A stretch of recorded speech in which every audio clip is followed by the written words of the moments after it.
Nearly 24 families had to be evacuated overnight after a levee breach in Obion County, Tennessee, sending water flooding into the town of Kenton. This is drone video sent in by a viewer. Here's a look at exactly where this flooding is happening on the southeast edge of our viewing area. We've also gotten reports of feet of water in downtown Martin, Tennessee. We first learned of this levee breach late last night. Giacomo Luca is there in Kenton. He joins us now live with the latest on the situation. Giacomo, what can you tell us tonight?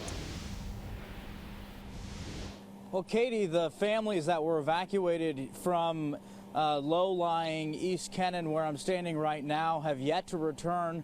They can't do that because, of course, flood water is still in the area. Emergency management officials say a small break in a nearby farmer's levee is keeping the flooding in town neutral until the Obion River recedes. Meanwhile, more than a dozen families have been forced to leave their home. That included 73-year-old Shirley Heathcock I spoke with today. It's not the first time her home's been flooded. She says she's not going to fret, but others in town say it has them on edge.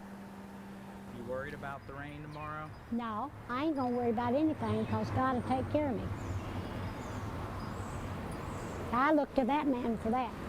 It's miserable. You're sitting at edge. You can't relax. You can't rest. You're thinking that you're going to get a knock any second on the door saying, well, you're going to have to evacuate.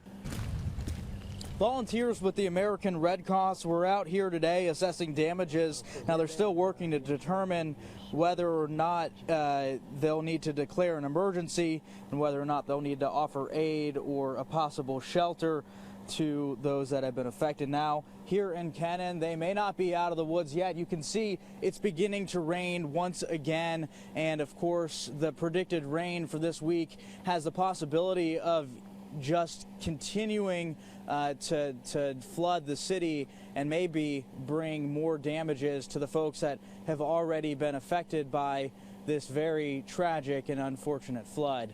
For now, live local late breaking in Kenton, Missouri, Tennessee, Giacomo Luca, Heartland News.